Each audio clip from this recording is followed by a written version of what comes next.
Yo tout le monde, bienvenue sur la chaîne de Le Wemax. On se retrouve pour l'épisode 8, l'épisode final de cette saison Iced Blue de One Piece, l'adaptation de Netflix. Abonnez-vous et regardez les reviews pour ne rien louper. On a fait des reviews sur chaque épisode et on commence avec l'histoire et l'adaptation. Ouais, et du coup, on va faire un plan très court sur la partie enfance de Nami, puisque les derniers flashbacks que l'on revit sont surtout le tatouage qui, du coup, montre, au-delà du côté je m'engage pour Arlong, je suis esclave, ça y est, je fais partie du clan Arlong, et je vais t'attacher, et je te libérerai à tes 12 ans, ce qu'on apprend plus tard. Super, je dis beau gosse Arlong. Ouais, fils de chien Arlong surtout, j'ai envie de dire. Hein. Saloperie ce gars-là. Par contre, le tatouage, je pensais que comme ça débutait avec ça, on allait avoir vraiment la symbolique hein, et tout ça. Finalement non. C'est-à-dire que plus tard dans l'épisode, vers la fin de l'épisode, on voit que son tatouage d'appartenance au clan Arlong, donc le drapeau d'Arlong hein, normalement, a été changé en une espèce de truc comme ça que vous voyez s'afficher à l'écran. Sauf qu'on sait pas c'est quoi en fait. Hein. Si on regarde que cette série Netflix, on sait pas c'est quoi. Donc faut avoir vu le manga pour comprendre. Et ça je trouve ça un peu décevant parce que, et ça je vous dis c'est en lien à quoi ? C'est en lien avec Genzo qu'on voyait dans l'épisode surtout précédent, hein, plus que dans celui-ci, qui a un rôle normalement dans le manga de ouf. Hein. Akokoyashi, c'est le gars qu'on voit tout le temps au village, c'est l'ami de belle-mère, c'est celui qui défendait et sauvait Nami quand elle était petite. Et quand elle était bébé, c'est lui qui la faisait sourire, parce que c'est un bébé traumatisé, quand même, elle a été trouvée dans un endroit en pleine guerre. Et comme il savait pas comment la faire sourire, il a mis un moulin à vent sur sa casquette. C'est pour ça qu'il a un putain de moulin à vent là, sur sa casquette, quand vous le voyez dans la série, et vous vous demandez mais qu'est-ce que c'est que cette dégaine ?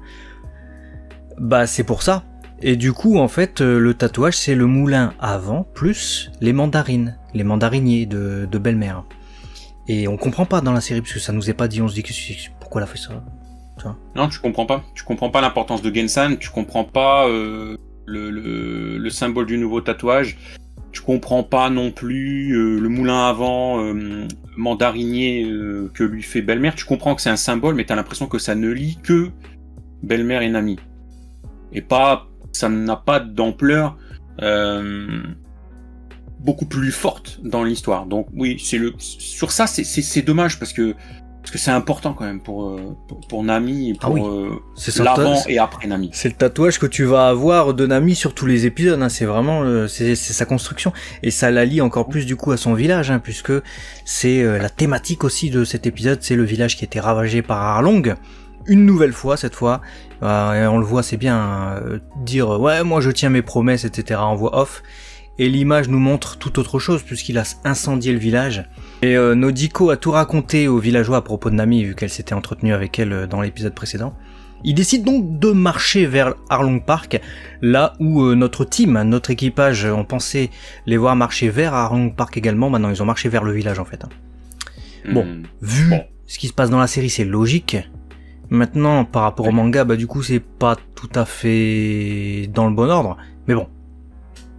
Ouais, ça change pas le ressenti. Disons, c'est une adaptation, on l'a senti, mais le ressenti reste le même. On voit l'équipage vénère, voilà, Nami qui dit c'est mon combat, voilà, et le fils dit non, c'est notre combat. Le fils est vénère et il veut aller dégommer Arlong, donc ce qui change tout. Ce qui change tout avec le manga, puisque dans le manga on a deux personnages qui s'appellent Yosaku et Johnny, qui sont deux chasseurs de primes, amis de Zoro en fait, hein, ils le connaissent depuis un bout de temps. Et Yosaku et Johnny, on les rencontre avant le Baratie en fait. Et c'est les deux personnages dont j'arrêtais pas de vous parler sans mentionner trop ce qu'ils faisaient, parce que on voulait savoir s'ils allaient apparaître ou pas. Bon, là vu que c'est fini la série, enfin la première saison, bon, après on les revoit plus, donc ils apparaissent pas. Voilà, ils les ont pas mis, et c'est eux normalement qui barrent le passage aux villageois, pendant que Luffy et les autres ils vont aller taper Arlong. Donc là, ils n'ont pas leur rôle à jouer du coup. Bon, écoute, c'est dommage de pas les voir, mais c'est pas non plus le truc indispensable au fait que ça change tout. Mais bon, au moins. Yosaku et Johnny, ils sont pas indispensables, mais il y a deux autres personnages, dont un qui est indispensable à One Piece. Oui. Indispensable à One Piece, qui n'y est pas. C'est peut-être parce que son rôle, ils ont trouvé qu'il était dispensable, en tout cas dans cet arc. Je comprendrai, je vous en reparle tout à l'heure. On verra ça du coup tout à l'heure. On a du coup le round 2 entre Luffy et Arlong qui débute. Luffy il tente de le faire bouger, lui met des petites patates et tout, et ça marche pas grandement. Du coup il se dit ok, bah je vais tout dégommer les alentours. Donc il enchaîne les patates de forain dans les piliers. Il mène même Arlong à la baguette qui va dégommer lui-même son propre Arlong Park à base d'esquive. Donc un combat qui fait rage. Voilà, on peut dire ça. Ouais. Et Usopp pendant ce temps-là, qui vise Chou dans le visage, qui va aller le poursuivre, il fait le mort, puis finalement il le bat assez facilement. J'ai trouvé que Usopp finalement son rôle est extrêmement réduit dans cette série. Et à tel point que même son combat est peut-être le plus court. Mais c'est son seul fait d'armes en fait de toute la série. C'est-à-dire que dans le manga, il a quand même un peu plus de faits d'armes. C'est peut-être le personnage de l'équipage pour le moment qui m'a le plus... je vais pas dire déçu, c'est pas lui en lui-même qui m'a déçu, mais c'est le temps alloué à ce personnage dans la série, je pense. Parce que dans le manga et dans l'anime, on délire beaucoup plus, il y a beaucoup plus de délire avec lui. Vu qu'il est marrant tous les épisodes et tout, et il fait le peureux tous les épisodes, tu te dis bon, il pue la merde. Et dès qu'il est en combat, là, quand tu vois qu'il se dépasse, t'es en effervescence en fait. Tu te dis putain, il a réussi un truc de ouf. Là, dans cette série, je l'ai pas ressenti. Ouais, il est en dents de scie pour pas faire de jeu de mots avec les dents de requin de Arlong, mais il est un peu, c'est un peu inégal. Voilà, la place qu'il prend à l'écran et dans le scénar est un peu inégale. Même si c'est pas le seul à bénéficier de scènes d'action du coup raccourcies dans cet arc, parce que on y reviendra juste après sur ce fameux personnage nécessaire. Zoro du coup il se fait un petit peu squeeze du combat important quand même. Ouais, ce qui permet du coup à Sanji de briller, parce que Sanji et Zoro ramènent Baggy jusqu'à son corps, mais Sanji, j'ai même trouvé, je vais vous dire, je l'ai mis un peu plus tard dans mes notes je crois, mais c'est pas grave, je peux le dire ici. Je pense que Sanji a plus brillé dans cet épisode 8, et il a eu plus de temps d'écran que dans son propre épisode d'adieu avec Zeph. Je sais pas si c'est logique, mais en tout cas c'est bien, parce qu'on a eu ses attaques spéciales, etc. Son combat du coup contre Kurohobi, parce que c'est lui qui l'affronte dans le manga. Zoro du coup on peut le dire maintenant, il affronte un personnage qui s'appelle Hachi, qui est un poulpe, qui utilise aussi plusieurs sabres, ce qui permet à Zoro de le battre avec une nouvelle technique qu'on ne verra pas. Du coup maintenant, en tout cas dans la série, du coup le rôle effectivement de Zoro est un peu raccourci. Ouais, c'est un petit peu dommage. Bon, on a ce petit clin d'œil quand justement Sanji sort son Mountain Shot et tout. Et il fait qu'est-ce que tu fais toi? Et Sanji il fait tous les héros ils annoncent le nom de leur attaque quand ils se battent. Ça m'a fait sourire parce que c'est exactement ce que Luffy avait dit. Et Zoro qui fait t'es tombé dans le bon équipage quoi. M'a fait rire. Ça m'a fait rire. Nami qui revient du coup d'Arlong Park pendant que Luffy est en train de tout détruire et de tout faire s'écrouler. J'ai trouvé ça extrêmement rapide. Après, pour ce qu'il devait faire avec cet épisode, je t'avoue, ça m'a pas gêné plus que ça. J'avais déjà dit dans l'épisode précédent que peut-être, ou l'épisode encore d'avant, qu'ils étaient peut-être limités aussi en termes de possibilités avec les attaques de Luffy. Je l'ai pas autant ressenti dans cet épisode que dans les précédents. Parce qu'il fait quand même plein d'attaques variées, il s'étire plusieurs fois, il s'allonge, et même contre Garp on a un Gomu Gomu no Rocket, qui est cool. Mais je pense que oui, ça a joué, et du coup ils ont un peu expédié le combat de Luffy contre Arlong. Là on sent que dans cet épisode, Luffy n'arrive pas à atteindre Arlong, du coup il va tout casser. Dans le manga de l'anime c'est pas pareil, vraiment il y a un vrai combat, ils se mettent des droites les deux, Luffy il saigne, Arlong il saigne, Luffy il arrive à atteindre Arlong, et Arlong arrive à atteindre Luffy. Mais le final est beau, voilà, il fait son Gomu no, là ils appellent ça hache de combat dans la traduction, il détruit totalement Arlong Park et Arlong. Victoire. C'était intense, victoire du coup, et il ressort indemne. On a cette scène où tout le monde est content de revoir le capitaine s'en être sorti. C'est la fête au village. Il y a Sanji qui fait des avances ouvertes, là totalement ouvertes à Nojiko qui... désolé Sanji mais tu t'es fait remballe quand même, on s'excuse d'avance mais Nojiko lui a mis un vent. Et Usopp raconte ses tums, ça m'a fait rire, la façon dont il raconte tous ses tums et tout, et son équipage qui regarde comme ça en mode garde-le, ça y est, t'as raconté sa vie. Et là Garp débarque, Ouais, grosse surprise, je me suis dit. Hein. Bon, là, je t'avoue, j'ai mis dans mes notes WTF, what the fuck, parce que c'est ça. Okay. Parce que normalement ils sont pas censés débarquer, mais c'est logique par rapport à tout le cheminement qu'on a eu en amont dans cette série Netflix, de le voir débarquer avec toute cette construction où il y avait cette traque. Kobe désobéit, hein, il veut pas arrêter Luffy, il fait non c'est un gentil, etc. Alors Garp il commence à s'énerver, il est prêt à taper Luffy, il le fait, il met à mal Luffy, et finalement en fait on comprend que c'était une leçon. C'était pour voir s'il était prêt.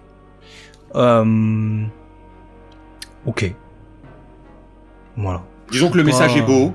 Ouais. Bon, parce que c'est la relation grand-père, petit-fils qui est mis en avant. Garp qui doit faire avec le rêve de son petit-fils. Il l'a certes pas choisi, mais bon, c'est surtout ça qui est mis en avant. Après, est-ce que la logique d'utiliser en tant que vice-amiral toute la marine, la flotte, organiser des trips et tout, être sur son bateau machin juste pour faire une leçon à son petit-fils.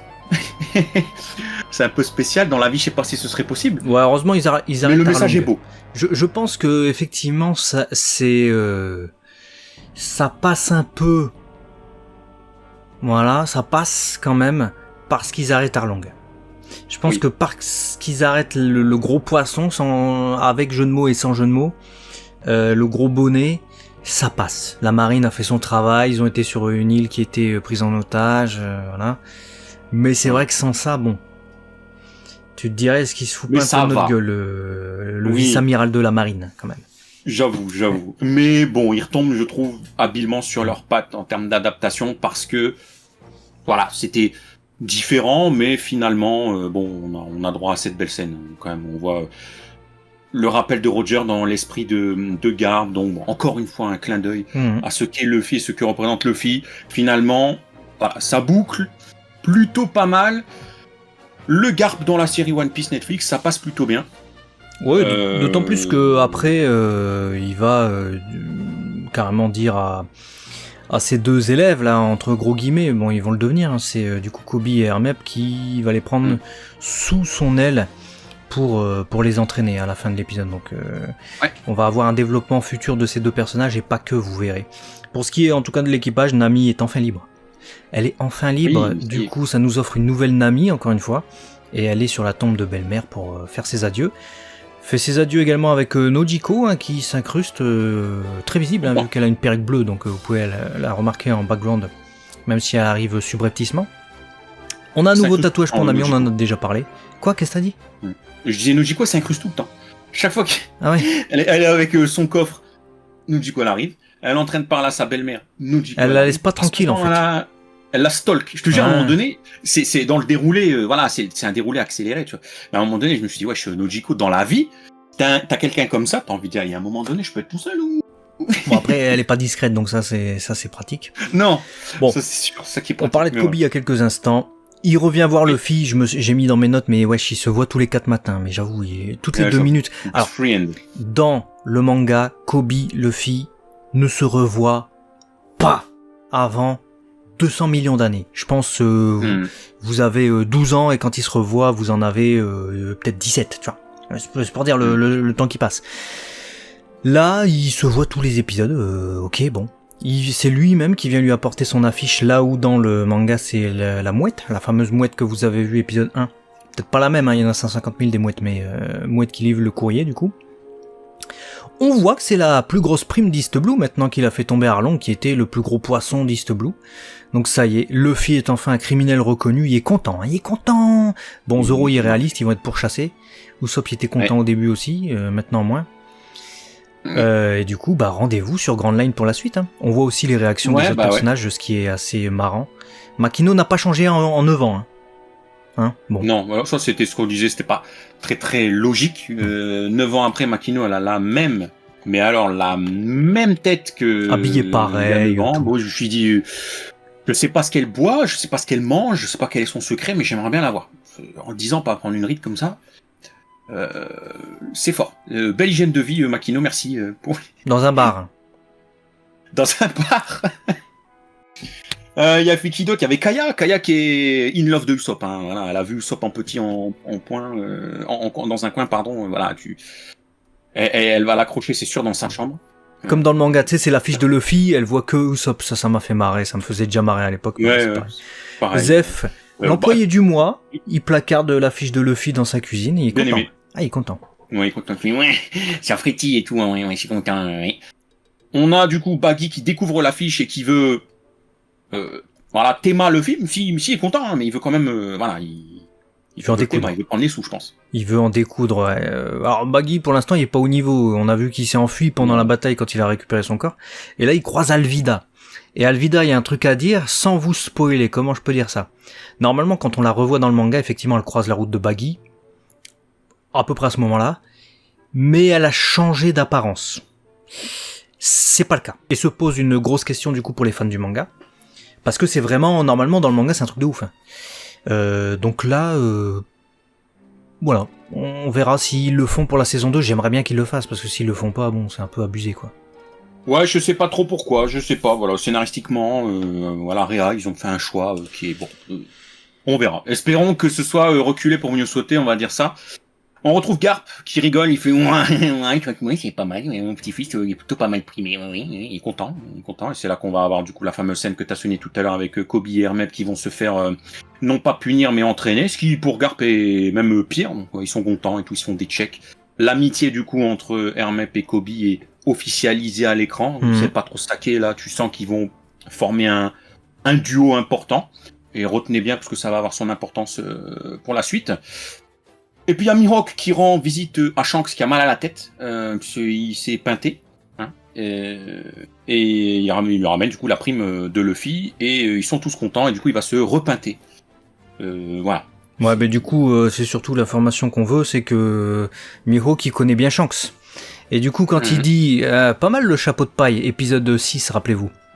Bah tu comprends pourquoi, il sait qui a ce chapeau à la base en fait. Hein. Il a reconnu le chapeau de Shanks. C'est celui-ci qui lui a donné, donc voilà, on a enfin la boucle sur en tout cas ces personnages sur cette première partie de l'histoire, et ça c'est cool. Du coup, départ officiel pour notre équipage, les Mugiwara comme on les appelle en version originale, donc les chapeaux de paille, parce que c'est l'équipage au chapeau de paille, et on comprend pourquoi quand on voit le Jolly Roger qui a préparé Usopp pour faire plaisir à Luffy, il a enfin un beau... une belle toile, voilà, un bel voile bien français ça. N'hésitez pas à rajouter les lettres qui manquent dans les commentaires. Nami, elle, a un mandarinier pour lui rappeler évidemment belle-mère et tout ça. Ça fait plaisir, des beaux petits cadeaux pour partir. Ça fait plaisir.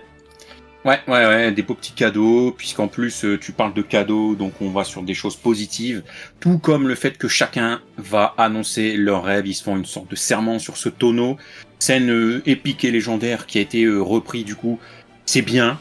Avec en plus une musique dans le fond We Are, donc l'opening de One Piece pour ceux qui ont tout vu premier l'animé, opening. Donc, voilà. Oui.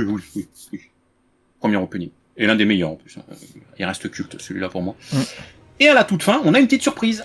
Un petit teasing d'un personnage qui sera peut-être là s'il y a une saison 2. On vous en reparlera en live, on fera très certainement un live retour sur cette saison. Et en live ou en vidéo, puisqu'on avait prévu aussi un sujet sur les infos récoltées par rapport à la saison 2. Et effectivement, il y a ce teasing d'un personnage dans la fumée. Bon, on peut vous dire comment il s'appelle Smoker. Maintenant, ça vous dit rien de plus, si ce n'est que je pressens, moi, que ça va être lui qui va opérer la traque après Luffy, tu vois. Ça va plus être Garp, parce qu'on a vu un peu... Garp, à part vouloir tester son petit-fils, voilà. Donc là, ça va être quelque chose d'autre, je pense. Ça va être quelque chose d'autre. Donc en tout cas, je ne m'attendais pas à ça m'a fait plaisir de le voir. Ouais. Et on va du coup pouvoir passer au casting. Allez, le casting. Bah écoute, sur cet épisode, j'ai trouvé l'équipage bien. Mention spéciale évidemment un ami qui a pris du volume déjà depuis 2 épisodes, je trouve. Sanji, on en a parlé, donc je vais pas faire un gros retour sur ce qu'il développe dans cet épisode et sa présence. Cependant, quand on le voit faire ses attaques, j'étais assez étonné, tu vois. Les attaques sont en français comme on le sait, gigot, côtelette, va savoir, je dis pas les bonnes techniques, mais c'est ça en gros. Mais on a l'habitude d'avoir Hiroaki Hirata en version originale, donc il a une voix assez virile finalement, tu vois. Là c'est vrai que la voix était plus fluette pour l'acteur, mais bon, C'est une autre interprétation, quoi. Et puis lui, au moins, il le joue vraiment, tu vois. Il fait vraiment le truc avec le... Il fait que sa voix, quoi. Bah pas qu'avec sa voix, avec son physique, justement, c'est ça que je veux dire. Il donne les vrais coups de pied, quoi. Il les donne vraiment. Donc c'est peut-être un peu plus compliqué de sortir les noms des techniques tout en le faisant. Même s'il peut y avoir un enregistrement a posteriori. Usopp, je l'ai trouvé, alors comment te dire, parce que t'as déjà pas mal souligné le fait qu'il te convainc pas encore à 100%. Je suis très partagé aussi sur Usopp, c'est-à-dire que il y a des scènes, il m'a fait mourir de rire, j'étais en mode Kekassos, et il y a des scènes, tu sais, quand notamment Luffy sort des décombres et que t'as tous les Mugiwara, enfin donc tout l'équipage qui est content de le voir sortir et tout le monde rit. J'ai trouvé que Nami, elle jouait bien, Emily Rudd, de toute façon elle joue toujours bien, tu l'as dit tout à l'heure, même sur sa scène avec Belle-Mère et tout, le top. Sanji, j'ai trouvé que son rire, voilà, il passait bien avec le personnage, Zoro aussi, et Usopp, j'ai trouvé que son rire, il était surjoué en fait. Ouais. Il m'a sorti en fait, j'ai pas aimé, je me suis dit, qu'est-ce que tu fais? Il rigole normal, pourquoi tu rigoles comme ça en fait? Tous ils étaient juste pas lui. Et en fait voilà, c'est dommage, parce qu'il manque un truc en fait, pour qu'il prenne une ampleur à l'image. Bah déjà, il est un peu mis... Je trouve que l'histoire le met un peu de côté, ce qui est con, parce que les scènes drôles, comme tu le dis, il est bon là-dedans. Donc là, sur la série, les scénaristes auraient dû lui donner un peu plus de place là-dessus. Parce que c'est ce qui joue le mieux, hein, on va pas se mentir. On se fait plusieurs épisodes qu'on dit qu'il est un peu en dessous des autres en termes de jeu sur d'autres palettes d'émotions, inquiétude. Bah là, tu soulignes ça aussi, le rire ravi, on va dire. Donc ça c'est dommage. Là où on a d'autres acteurs où il y a vraiment rien à dire, Garp, Kobe, Hermeb, j'ai mis très bien. Rien à dire. Shanks, Mihawk, très bien aussi. Même Shanks, tu vois, on avait des inquiétudes en début de série. Et ben là, dans cet épisode, rien à dire. Ouais, je l'ai préféré là. J'ai retrouvé mon Shanks à la fois engagé et détaché. C'est un personnage qui, voilà, toujours un peu comme ça. J'ai retrouvé, je me suis dit, oh, bien joué. Les deux, là, tu les vois, tu fais c'est Mihawk et Shanks. Donc, ouais, propre. Nojiko, bon, transparente, hein. Pas un méga fait, ça reste transparent. Bah, je retrouve pas la Nojiko du manga. Dans le manga, elle a vraiment un rôle assez prépondérant. Il manque des personnages comme le médecin aussi qui, il recoue la plaie de Nami et il lui met son tatouage et tout ça, mais dans ces instants de fin de d'arc, normalement, on voit Nojiko parler avec le petit garçon dont je vous ai parlé l'épisode d'avant, qui est pas là non plus.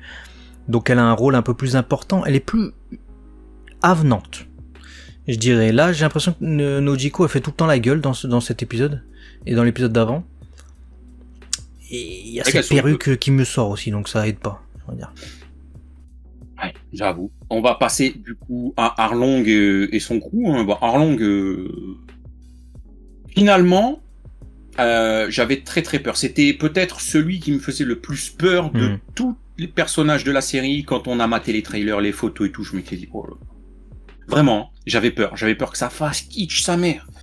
Et finalement, au-delà de tout ce qu'on a vu et répété dans les anciennes reviews, on va pas le redire, hein, l'aspect un peu plus mastoc qu'on aurait voulu, je me suis dit, il joue bien son rôle, cet enfoiré, finalement. Ouais, dans son jeu, impeccable. Impeccable dans cet épisode, rien à dire.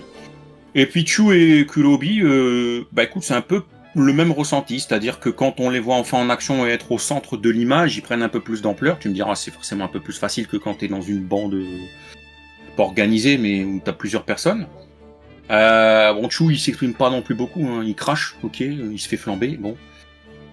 Kurobi, ouais, je te rejoins en fait, t'as dit plus crédible dans le rôle que leur maquillage. Ça résume un peu le bazar. Bah c'est bien.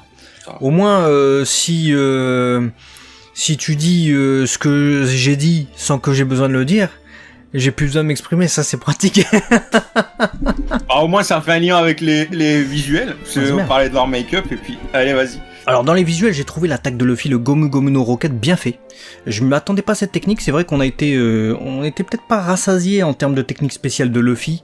Donc quand on le voit foncer sur Garp avec cette technique qu'on l'a pas vu exécuter contre Arlong, on se dit ah. Et il est bien fait, je trouve, l'effet spécial est cool. Tout comme l'effet spécial, j'ai trouvé, alors ça j'étais étonné, parce qu'il y a des trucs, ils se passent de le faire en combat, peut-être parce qu'ils savent pas le maîtriser, au visuel, mais ça ils le font, Et je parle de quoi? Et je parle de Kulohobie qui saute dans l'eau et qui nage à toute vitesse. Ce qui est un truc normalement hyper important dans le manga et l'animé, c'est la force des hommes poissons. Et là, c'est utilisé. Et j'ai fait oh, stylé. Moi, j'ai bien aimé. Ouais, j'ai bien aimé aussi cette force démesurée de ces hommes qui nagent et tout. J'ai bien aimé aussi. Mais il y a eu des trucs qui m'ont quand même bien surpris avec les hommes poissons. À un moment donné, quand Arlong se prend une mandale phénoménale et qui se fait exploser les dents par Luffy et qu'il y a un gros plan sur ses dents qui tombe et qui repousse comme un requin. Un requin, c'est comme ça. J'ai fait, oh putain, ils se sont fait chier quand même. Enfin, en vrai, visuellement, j'ai trouvé ça crédible en plus. Donc, ils étaient pas obligés. Ils l'ont fait. Non, franchement, c'était propre. Il y avait quoi d'autre qui m'avait aussi saisi? Le FX sur la balle incendiaire. Je me suis dit, ok, bon, ils ont fait quelque chose de vif, d'impactant. Donc ça va.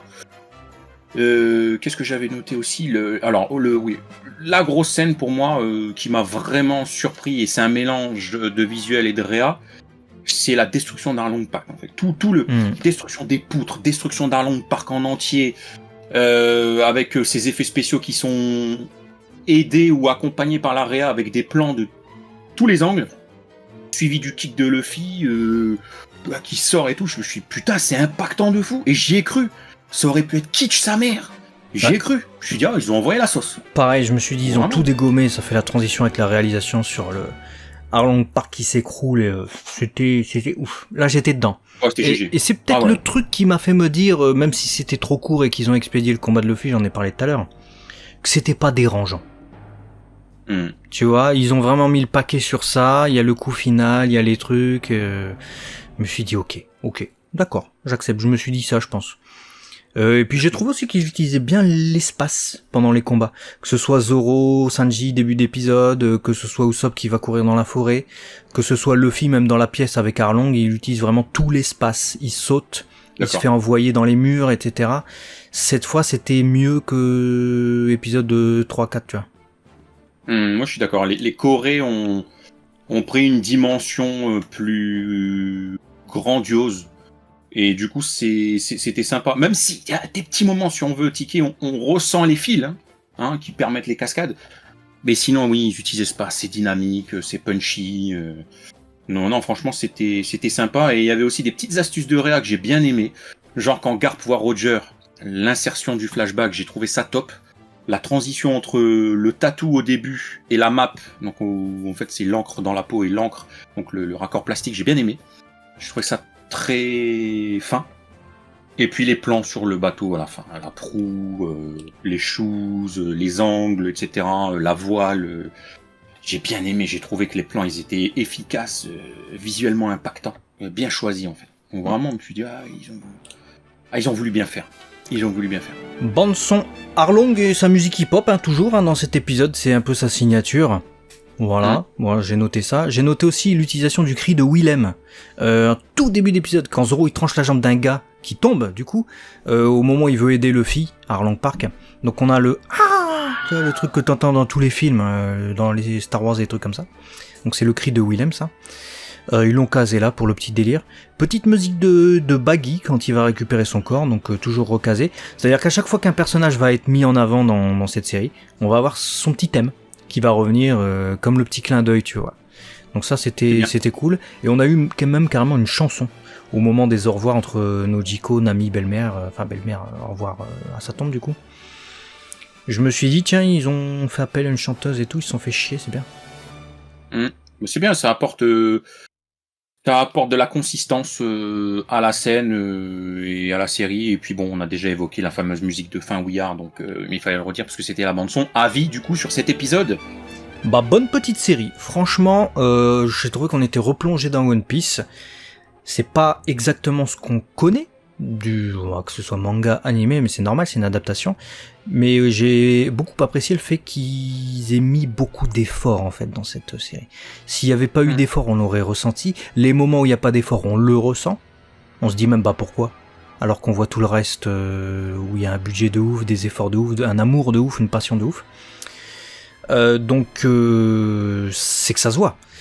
Et pour ce qui est de l'épisode en lui-même, j'ai trouvé qu'il y avait quelques scènes peut-être qui pouvaient étonner, comme avec la présence de Garp et tout ça, mais finalement tout se raccommode suffisamment bien, on retombe suffisamment bien sur notre pied pour qu'on retrouve le One Piece qu'on connaît. Donc ça a marché sur moi. Ça a marché sur moi aussi. Quand je finis mon épisode et que malgré les différences en termes d'adaptation, de cheminement, de fil rouge pour la série One Piece Netflix, ce que je retiens, c'est comme tu dis, on retombe sur nos pattes et ça passe de fou. Et que t'as des frissons avec ces fameuses scènes, voilà, où la voile est hissée, t'as des frissons, la scène avec les shoes et tout, et que ça se termine, tu fais putain, les shoes, saison 2. Une scène avec des shoes. Ils foutent leurs chaussures sur le... Oh putain, dites-moi si vous aviez compris la scène avec les shoes. Moi je me suis dit, j'ai loupé une scène, là, ils mettent des chaussures, il y a un truc. Ouais, sur le tonneau.